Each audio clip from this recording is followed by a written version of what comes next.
is just fantastic. Captain's Log, subdate 21201.4. With the beginning of the festive season of Meggy Moistmas, yes, that is what we call it here, the crew has started decorating. I'm going to punish them for that by shoving them out of the airlock. Computer activate holodeck program Moistmas 01. Well, this looks festive, and I've taken the liberty of scrubbing names from history that should no longer be remembered. Nice. Back on October 28th, 2020, there was a video released by a channel called Without a Crystal Ball. The video claimed and alleged a number of things. The main focus of it, though, was Tati Westbrook being sued for defrauding millions from her business partner. That video is 34 minutes long. The comments are turned off, but there is a live chat replay. Within that 34-minute video, Without a Crystal Ball shows a number of, let's say, receipts.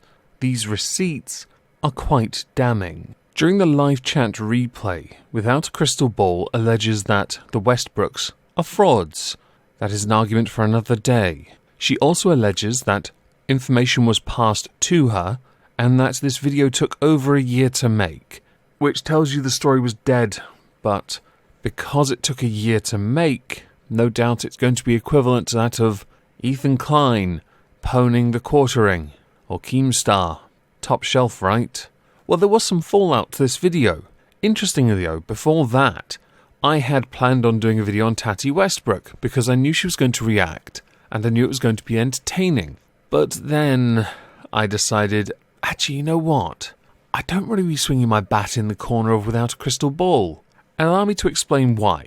Things happened so fast and kept happening that I realised there was no version of any reality where I could criticise Tati Westbrook because of what had happened, because of all the trash that was coming to light about the YouTuber Without a Crystal Ball. I'll save Tati Westbrook for another day. And before we continue with the fallout and all the bad tactics and of course bad targets, I should now just say, Without a Crystal Ball is the kind of name chosen without any level of irony. Then again, even if you did have a crystal ball, since divination is utter tripe, you still wouldn't be able to predict the fallout. But I will give you a small modicum of credit. You have stayed true to your convictions on this, even though you are so fundamentally in the wrong and have done some truly horrible things. But as this entire situation has gotten in the ballpark of how much longer can you continue to dig a grave before you just give up, it's gotten a tad tragic. And before we even continue with this, I should perhaps remind everyone that it wasn't long ago that Without a Crystal Ball got some notoriety for falsely claiming the police were investigating Shane Dawson.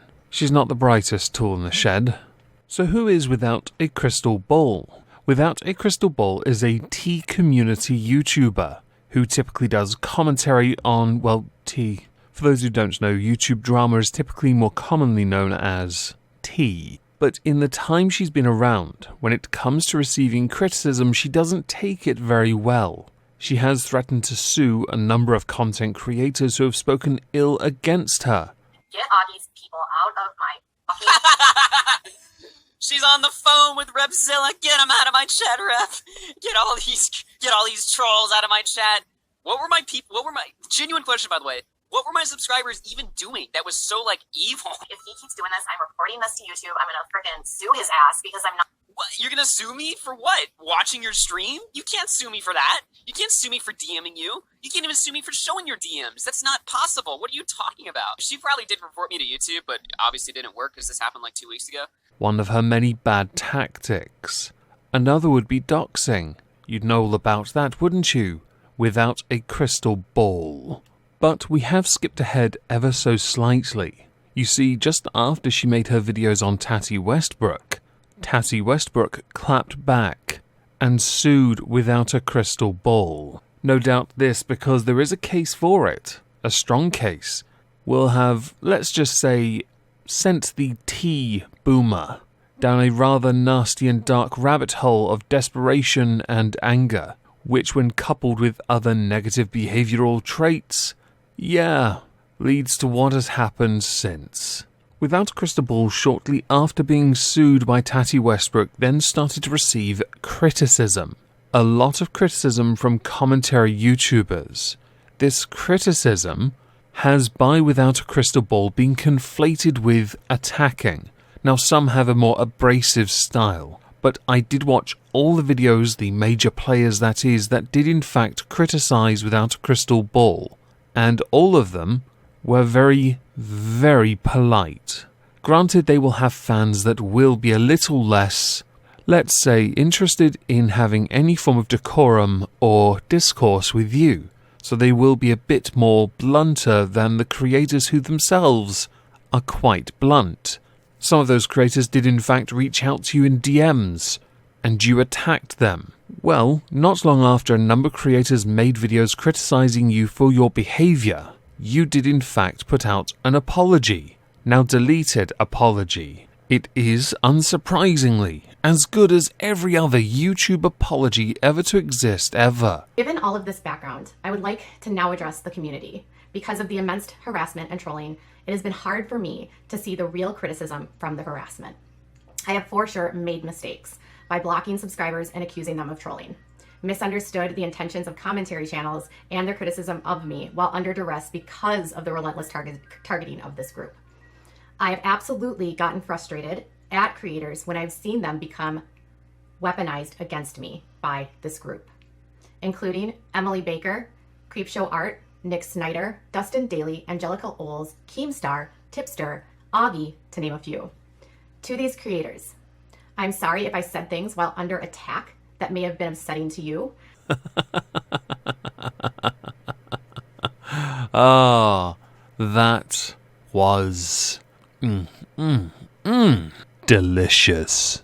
There are a couple issues with the apology, and I'll link it below if you want to watch all 9 minutes of it.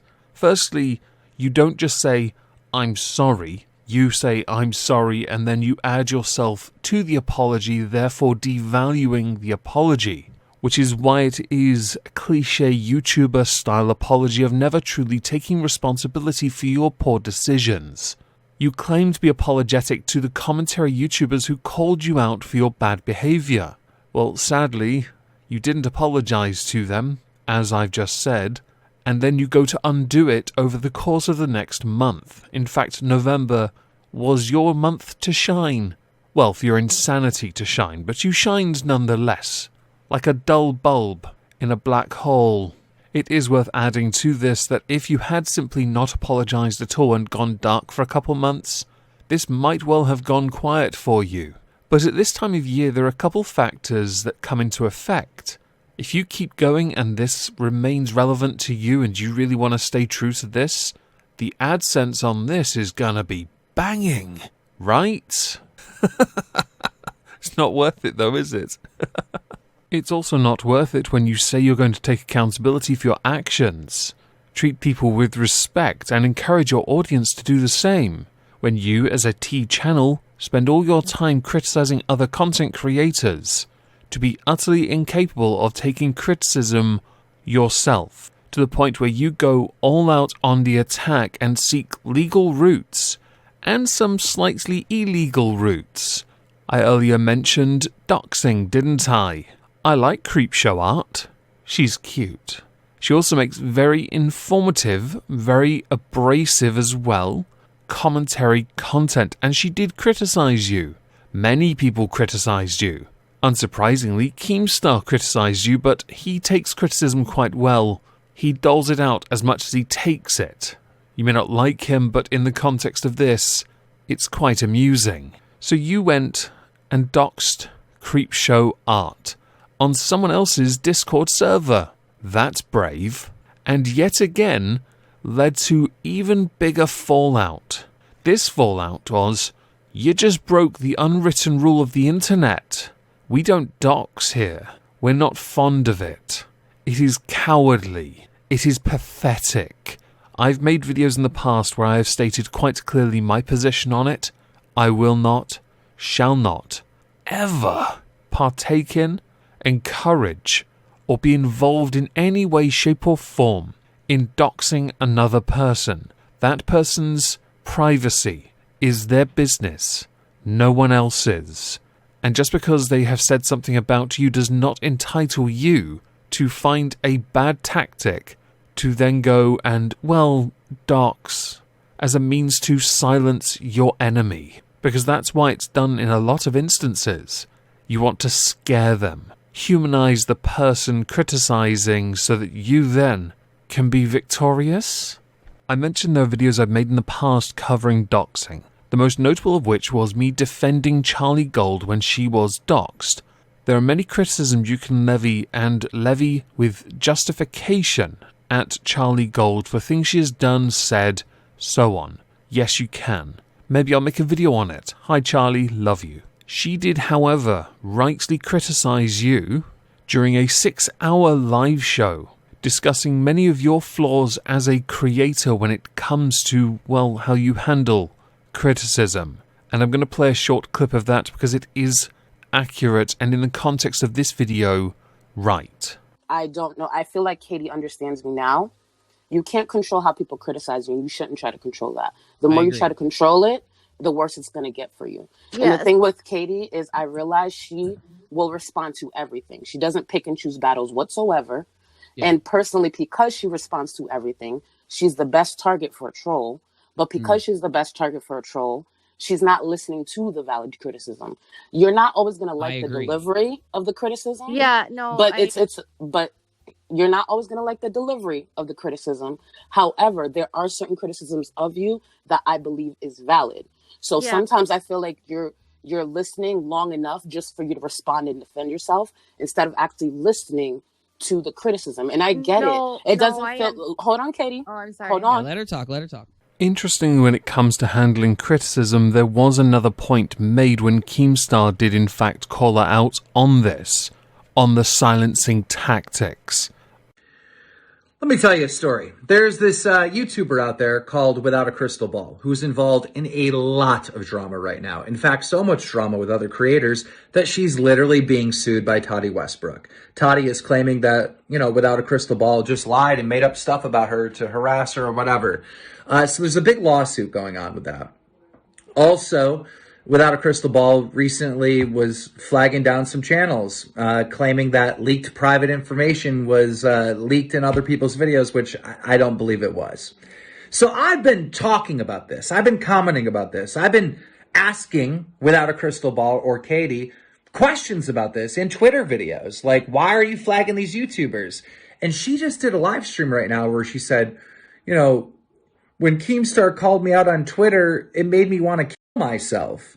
Your entire channel is based on you commenting on other YouTubers. You making videos on other YouTubers. You giving your opinions on other YouTubers. On the wasting money to get private information and then calling yourself a journalist. Sure, you're a sleuth. You are as much a private investigator as there are follicles on my avatar's head. It does not make you a journalist when you spend months on end harassing and or haranguing other creators via email and or Twitter to get their attention either to collab with you, but when they call you out, you strike them. You try to deplatform them. You threaten to sue them. That, by the way, all comes from Creepshow Art. Because it turns out you were pretty relentless on that front, weren't you? There are a number of contradictions within your actions and behaviours. Things you say you will do as early as the apology videos from the 9th of November. Well, the more recent video I saw from Creepshow Art was from the 25th of November, and there were a number of additional facts within that video which show you as a bit of a bully. I'm going to link that video, by the way, because it's 26 minutes of gold, and I think she deserves the views more than I do. Creepshow, that is. What I found truly fascinating about all of this was that I had thought this would have died down within 2 weeks, but it kept going, to the point where I kept seeing the same Scrubs meme of Elliot digging her own grave, and that being implied to be without a crystal ball. Without a crystal ball, to me, on the face of it, is nothing more than a self-important Karen who cannot, will not, shall not take any shtick from anyone who dares say something negative about her because she believes in her own smug, akin to that of the San Francisco smug from South Park, sniffing one's own flatulence. If you can't take criticism from other creators, you shouldn't be on the site, criticizing other creators. You are not an authority on them, and many have proven that your bad tactics are truly reprehensible. And don't even get me started on the alleged source for a lot of the information you put out about Tati Westbrook, because that looks a bit dirty.